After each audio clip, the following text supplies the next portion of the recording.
So have you all heard about the story out of Florida? A teacher in Florida berates a student in his class for not standing for the Pledge of Allegiance. A video taken by the student's friend that was shared on, I think, Instagram or TikTok shows this teacher proceeding to berate the student for not standing, tells him he should go back to his home country, challenges him to a fight, tells him he'll defend his country to the bitter end. Now, we've seen this before. It's a common thing that happens in this country when it comes to the pledge and the flag and people's sensitivity to people not observing it the way they feel it should be observed. Whatever happened to the whole conservative idea of not having forced action? As free citizens, we're not subject to actionable behavior, coercive action. We're not obligated to get a vaccine. We're not obligated to wear masks. We're not obligated to pay for other people's health care. We're not obligated to call people by the pronouns that they want to be called by. Can't waste our time dealing with that sort of thing. Whatever happened to that? How come when it's convenient, we want to force people to demonstrate their American pride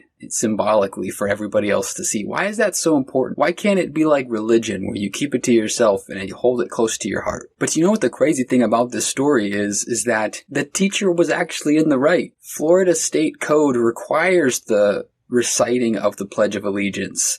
And the school board policy is that students must stand and place their hand over their heart. Only with written permission from the student's parents can a student opt to willfully dissent from standing and pledging loyalty. When you think about this, when you think about the common person's reaction to this kind of story, people are very sensitive to the idea of not standing and pledging allegiance.